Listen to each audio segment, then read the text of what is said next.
I'm Tyler Esposito. I am a licensed professional counselor. I work with a company called New Life Resources. That is a Christian-based counseling organization.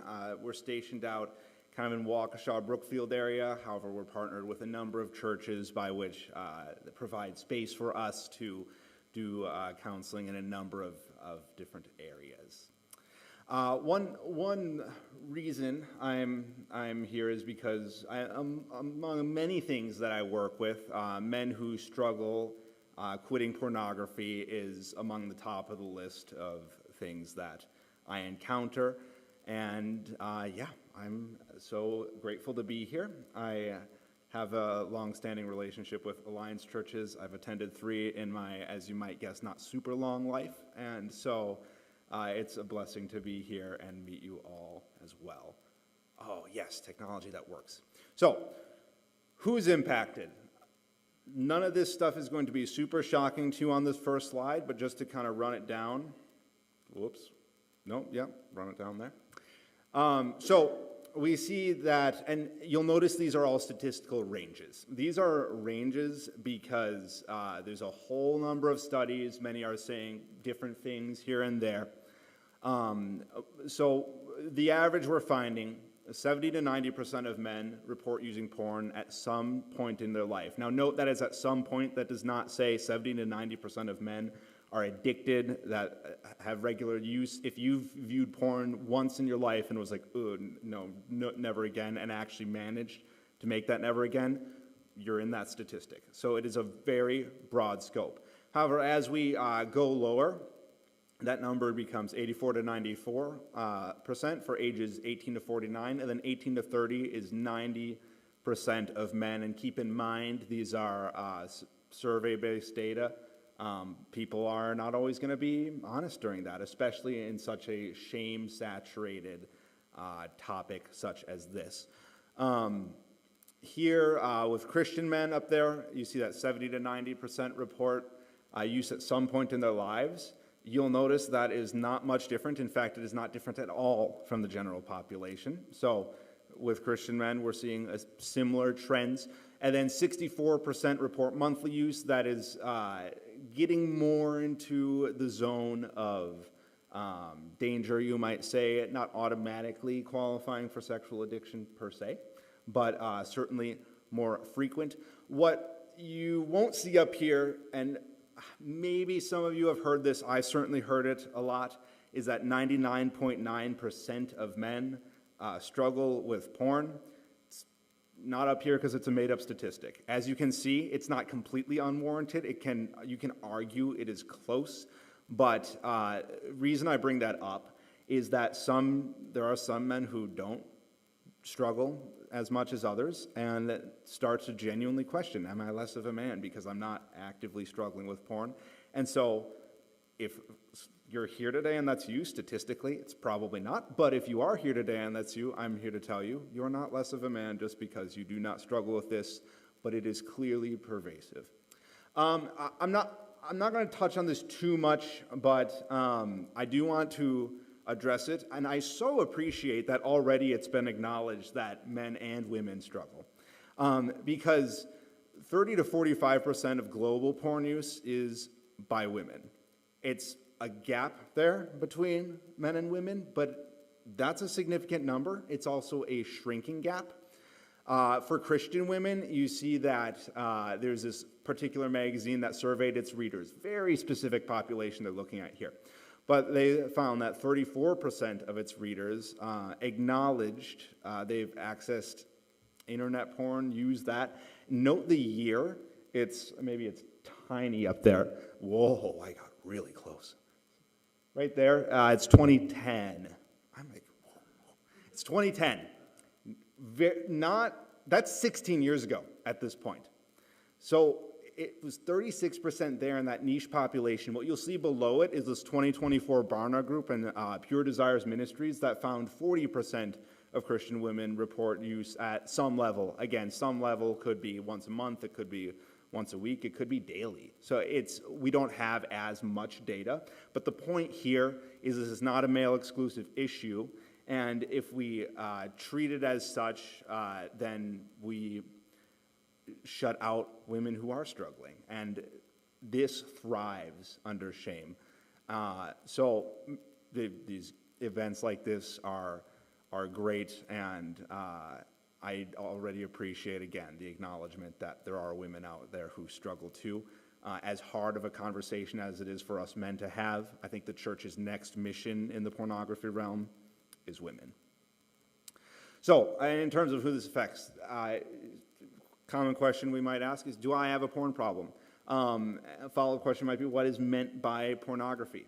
And here I would encourage us not to get too caught up with definitions, because there's not a super clear-cut definition. What one person considers pornography, another person might not. If you noticed, actually, on the previous slide for women, there was a note about romance novels. Many would consider that's not necessarily pornography. However, some women do demonstrate addictive patterns to those novels in the same way, and the same neurotransmitters that men have in more visual porn. It's just catered more to their how the average female brain works there. So on one hand, might not be porn, but on another hand, it could be. So the better question to ask is impact. Impact matters more than label. So there's a few things to consider there. And then on the slide, you're just, does this pull me away from connection with God, with others, just community at large? Am I isolating myself? With that, does this create secrecy? Do I feel an intense need to hide this? And does it shape how I see others? Am I objectifying people? Can you walk past a woman without thinking about what she might look like naked or in another compromising position? These are more important questions to ask than, is this porn? Am I struggling is what I am struggling with porn? So rather than asking, where's the line? Consider the impacts of relationships and spiritual life. That is a much clearer standard. So, impact of porn. Here we're going to get into a lot of brain science stuff. If you don't remember it later, there's not a quiz later. So just stay with me in terms of what is going on. The important thing to know is it has a massive, powerful impact on the brain and body. So viewing porn, it disconnects sexual behaviors from relationships. Pornography in general, we're shifting our prospective role here from a participant in a sexual relationship to an observer. And already that is so far outside of what God has designed, and problems arise from that. It decreases sexual satisfaction with, in this case, we'll say with a spouse. There's, the pleasure goes down in real situations. We'll get more into why that is later, but what happens is the porn becomes more enticing than a real sexual relationship. In some cases, it desensitizes us to cruelty and violence. We'll get into this more later, but porn addictions crave novelty, and digging into that more brings us many people, it's more common than you might be led to believe, it leads many people to dig into more and more stuff, and eventually stuff can get into violent sexual content. Develop tolerance, of course. Again, this kind of leans into that decreasing satisfaction levels of where normal intentional sexual relating doesn't satisfy as much. So, pornography on the brain. The big two words you gotta focus in on here are dopamine and oxytocin. So dopamine, most people are pretty familiar with. We call it the pleasure chemical. Really, it's the drive chemical. It drives us towards something that we anticipate will be pleasurable, frankly, regardless of whether or not it is. But this is heavily associated with reward circuits, and again, that because it's about drive, that brings into question things of motivation. Oxytocin, it's a hormone, but is also a neurotransmitter. It's associated with bonding, attachment, connection, as you can see there. So associating something pleasurable with, whatever this is. This happens in our relationships. This happens in closeness, but it also happens in addiction. A little bit on this here is when people who struggle with habitual pornography use. Let's say there's a couch that is the masturbation couch, for a lack of a better word here. That couch eventually becomes arousing to the individual who masturbates in it, even if porn is not introduced. That is because of this relationship between dopamine and oxytocin that is pairing, and especially the oxytocin, again, bonding. You're bonding the experience of the pornography to that couch, and that couch now creates an arousal response, so one is more likely to use in that spot. So what some people will do is they will literally rearrange the furniture in their home or switch couches and such. This isn't the silver bullet, but it is a strategy some people use, is they will rearrange things in the room to increase their chances of making a better choice of what they would prefer. So bonding is so powerful as we move forward in understanding this. So pornography rewires all this. It engages those reward centers, the motivational centers, and ties it to things like the example of the couch, but especially more commonly things like the phone, tablet, computer, what have you, and then bringing us to that spot where we are more likely to fall into use of pornography. So I had mentioned novelty. Very often in addictions, with more tolerance, the addiction craves more. That is generally true with sexual addictions, but many other addictions, but especially in sexual addictions, such as pornography. More than craving more, I want more pornography, it craves novelty. And so here, we're designed for that. We're designed to look for novelty. Our neurological systems respond to novelty. So dopamine is released when the new pleasant stimuli, in this case, pornography, is introduced. And then with that, attachments are formed because once enough dopamine is released, oxytocin comes into play. Remember, that's the bonding agent. So we are now bonding our brain to this pornography. With that, we have an increase in all of this. And pornography is what we call a superstimulus in that it floods the brain just way more than most natural things do. There are some drugs it can be compared to, but if you look at a brain on pornography, it's not that much different from a brain on some of the most dopamine uptaking drugs. So, viewing pornography offers novelty and the dopamine pleasure through that release of oxytocin, and then forms a bond which leads the brain to seek more. And neurologically, that is the cycle that is happening, back and forth. With that, I have a note here on the Coolidge effect and habituation. This is just more into that novelty thing. So men and women, as you can read there, exhibit more sexual performance, stronger drives given the introduction of a new sexual partner. Right there, there's already a dopamine spike for somebody who is new. You'll also note there that animals that don't mate for life, many don't, some do. Mallard ducks have probably a lower divorce rate than we do, actually. But generally, animals do not, and they tire of the old sexual partners and move on to a new one. This is because when, over time, with the same sexual partner, the animal will tire and bore because of the dopamine decline. And so when they move to a new partner, dopamine spikes.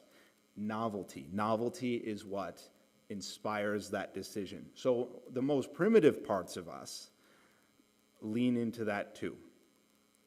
We crave novelty, and porn is so enticing because there's limitless possibilities of what can be brought up and what can be found. So it's just a buffet of novelty that is a flood on the brain's neurological systems. So Effects of overstimulation. So again, this is flooding the brain circuits more than it is intended to flood. When we're viewing pornography, when we're looking at that, when masturbation is pervasive. So eventually we feel less with the same stimulation. Real person sex, as mentioned before, not as stimulating.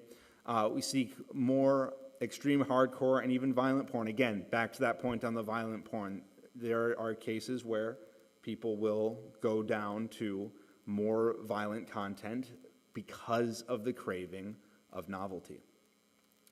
Longer time with porn to get desired effect. There's a couple things here. Mainly this would be in reference to just having built that tolerance and being unable to get the effect without more and more time with the pornography.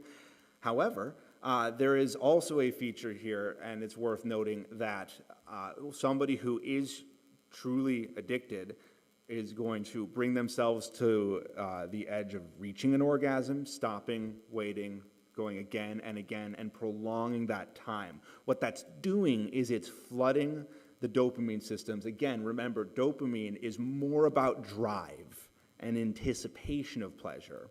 And so that there, in the anticipation of pleasure of an orgasm, one floods their dopamine systems even more than they would if they would have completed the orgasm earlier. So something that I run into sometimes is somebody will tell me, hey, I'm still masturbating, but I'm not going all the way with it. It's still extremely problematic. It's still very taxing on the dopamine system of the brain. So why porn? Why is this so pervasive among our culture? Part of it, of course, is accessibility. It is just, I think most of us know how to access porn better than we do a cocaine dealer. I don't have a contact for that, for instance. I do know how to find porn.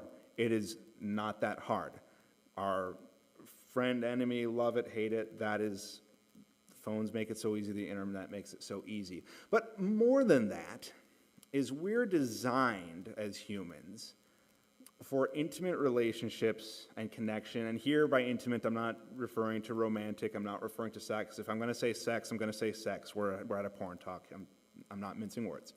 So, intimate and close relationships is what we are designed for. In a perfect world, we can have that fulfilled, and we are that need is covered. Last I checked, we are not in a perfect world. Because we are in a broken and fallen world, disconnect inevitably occurs. Reach out to somebody, they don't want anything to do with you. For some of you, this might be one or both of your parents. It could be some close friends, other family, whatever that may be. Disconnect runs through all of us to some degree. Pornography then becomes an attempt to fill that hole.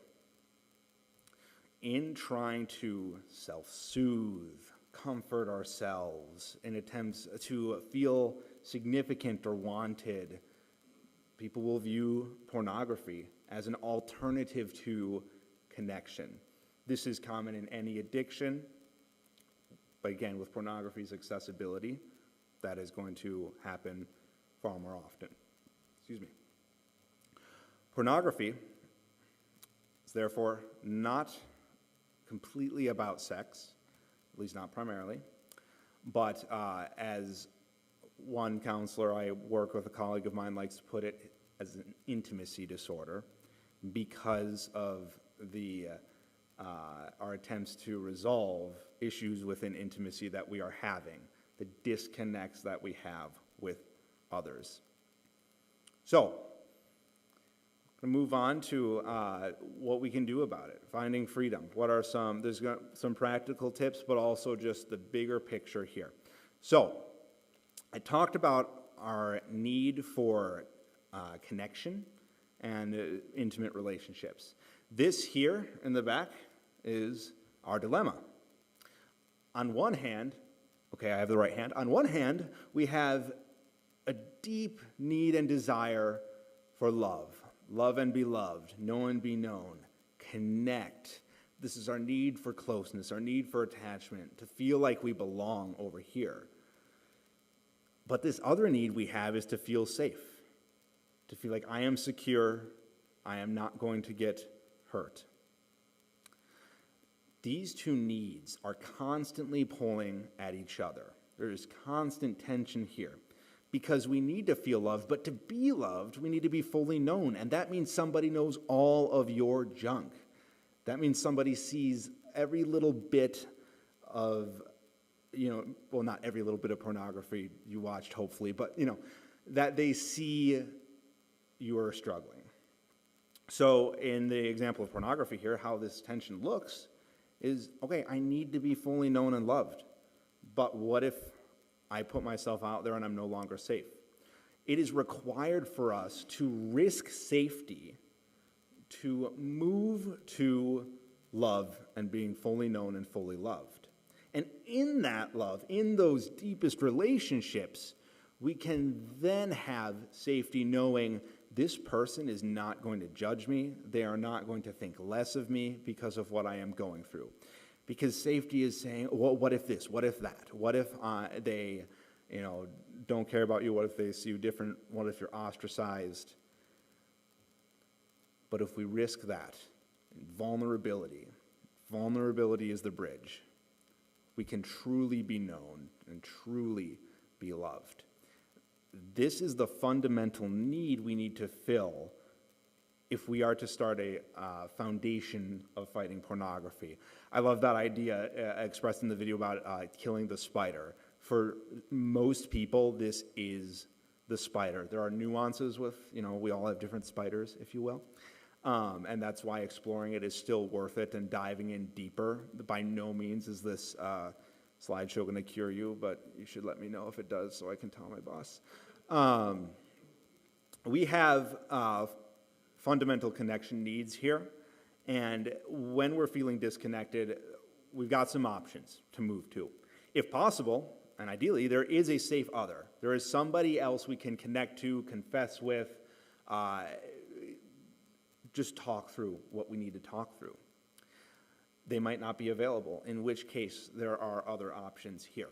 So there's the self, what is it like to me, my real thoughts, feelings, experience, wants, needs. Journaling is a good way of doing this, for example. That is a connecting with yourself. With that, there is connecting with the truth, that what is true independent of me. This can be tricky to do, especially without an outside observer, but sometimes, again, shout out to journaling as a way that we can achieve this in seeing like, wait, what's real, what's not. For example, maybe you open up to the wrong person and they leave. They're like, you're disgusting, I don't want anything to do with you. Pretty bad case scenario there. What connecting with truth looks like there is acknowledging, okay, first off, what is love? Baby, don't hurt me, sorry. What is love? It is not something that I am responsible for. I'm responsible for showing love. But whether or not somebody loves me says a lot more about this other person. The clinical director at New Life Resources, his wife will say, "Oh, I love you, honey," and he'll say, "Oh, that's great, but that's your problem." And I'm sure she loves that. But the idea there that he kind of humorously gets at is that love is a gift of the lover. And so connecting with truth here is to acknowledge that, okay, this is a gift of the lover that has been refrained from me in this moment, in this confession I made, not because I am unlovable, but because of this, it's something in the other person here. This, of course, includes Scripture. That is our foundation of truth. We can turn to that to remind ourselves of what is real. And, of course, the person of God. In relationship with Him, coming brutally honest, revealing, but also in reverence to Him. The Psalms do this wonderfully. Just that completely vulnerable relationship with God, we can always connect with Him. So, with this, I want to talk a bit about community and accountability. The bottom line here, just kind of jump into that for a second, is it's not just about like, oh, I'm leaning into community to not look at porn or to heal from my porn. Healing from porn is the side effect of leaning into godly community. And so, again, the core issue here is that we feel disconnected, we feel shame. Bringing things out into the light diffuses shame. And so to be fully connected with other people, even if it's not porn we're talking about, like, not everybody's safe. As my pastor likes to say, you find people you can fart with. Like, he's like, okay, I can fart around my wife, she's safe, but I'm not going to fart around. So they get an important business meeting, though the church staff are under no illusions of his gas habits. But, the point being there is that you need to find somebody that you can be close to, but you don't need to with everybody. But even there, leaning into community is still immensely beneficial, and still have those people that you can tell anything to. That is a prerequisite to everything else I am about to talk about here. So, finding accountability partner. After this, I'm going to go through some practical tools and such, and I've already referenced a few as I've been going through, but I cannot stress enough that this does not happen apart from being with somebody, having somebody walk alongside you, because so many of us skip through this confession stage, and we skip through telling other people what we're struggling with and try to do the behavioral stuff on our own. This is a prerequisite to being able to do any of that. So, same-sex, trusted other, you're all men in here. So, men, you are turning to other men, you are connecting with other men. Similar worldview and conviction about porn. I have had people come into my office and express that they had opened up to somebody and they feel super comfortable with this person, talking about porn with this person, because they don't think there's anything wrong with porn. And that is not to say you need to find somebody who is shaming you. Absolutely not. Shame has no place in recovering from pornography and growth at all. In fact, that'll just perpetuate the cycle. We'll get more on that in a minute here. But you want a safe other person who is going to speak truth in love, not somebody who is going to say, oh, it's not that big of a deal, and certainly not somebody who's going to say, you're a disgusting monster and you need to shape up, just stop it, because it is not as simple as just stop it. Not a spouse. I put that in all caps for some extra oomph, because a lot of people try this too. What making a spouse an accountability partner ends up doing is it reinforces a habit of hiding. It reinforces a habit of, keeping it in. This is because our spouses would be more connected to our experience of, well, not our experience of, but our struggle of watching pornography. It hits more personally to them, so it is going to hurt them more. There might be more of an emotional response there, which is not unwarranted. But what it does is we start to tell ourselves, oh, for the sake of not hurting my spouse, I'm not going to say what I'm struggling with right now. Even in the little things, like ideally, accountability, you can reach out to somebody in the littlest of temptations. And if your spouse just doesn't need to hear about every time it crosses your mind. And so with that, not a spouse, because if it is a spouse, you're going to be more likely to hide. A note on hiding. So I've said a few times now, it's so important that shame is not a part of this. Because what happens is, there's use. We might feel some relief after the use for 10 seconds or something. And then in the cycle moves to shame. There's the shame that we've had. And that's natural. That's, sometimes shame is simply telling us that we have acted outside of God's design. Someone without shame is a psychopath, so don't let anyone tell you that shame is always bad. But here, we sit in that shame. Shame drives disconnection, because shame makes us want to hide. And remember what I said about connection. Connection is what we're really craving here. And so in shame, we are driven to disconnect. And in disconnecting, We try to resolve the shame by the same means that we've been trying to resolve all of our disconnection issues, and that is the pornography again. And the cycle continues. So the very issue that was the driver of the shame is also driving us back to the same thing. Okay, down the line here.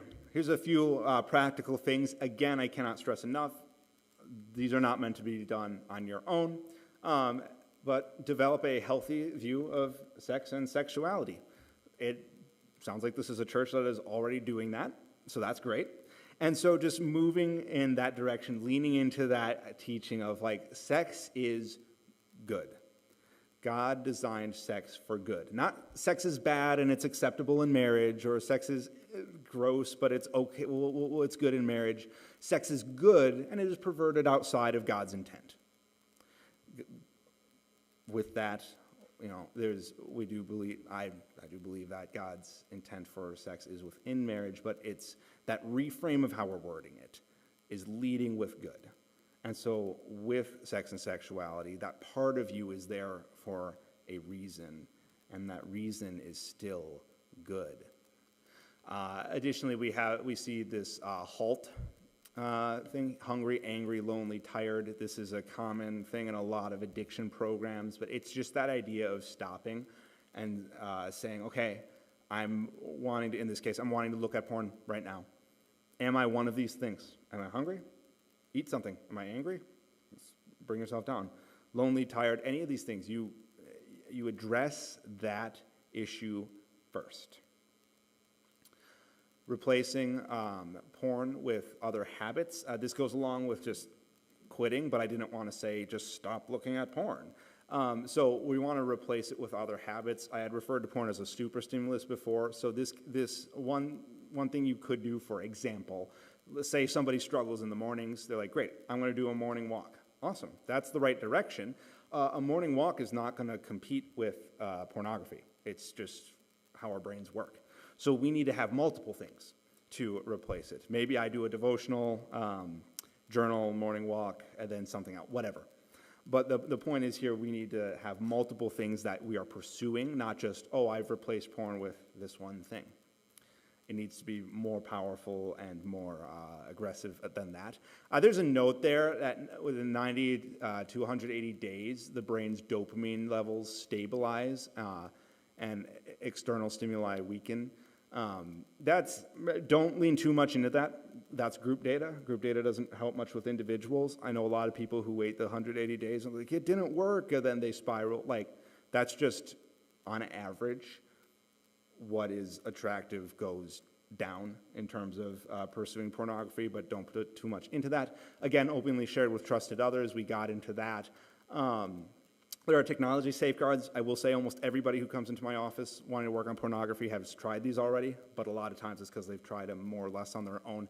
But again, whether that's using computer only and open, having various blockers, allowing accountability partner to check search history and such, that's all helpful stuff.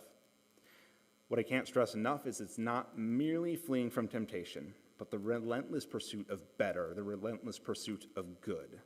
Using that example with that morning walk thing, that's good. Leaning into relationship with God, reading the Bible, that's good. Relationship with others, it's all about pursuing good, not just running from what is not. So I wanna end with a quick analogy that somebody I know has given me that I really appreciate. So you see this picture of a hiking trail. Haters will say it's AI, and haters will be right.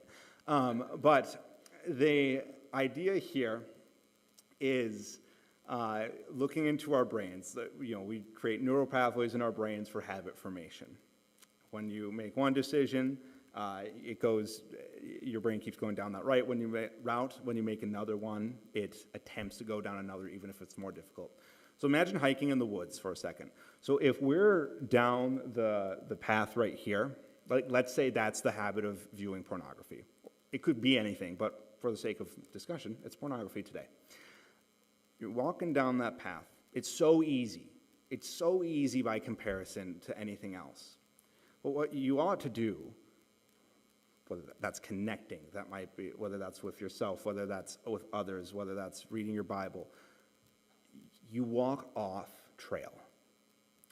What happens over time, the more you walk off trail, the more a new trail is created. The other trail is still more enticing. It's still easier.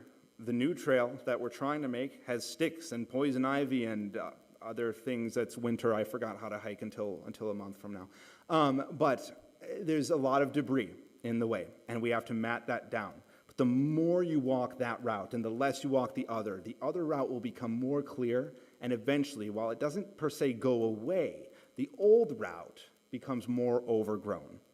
We're less likely to go down that path. That is the dopamine system resetting. That is habit formation. But remember that we are not hiking alone.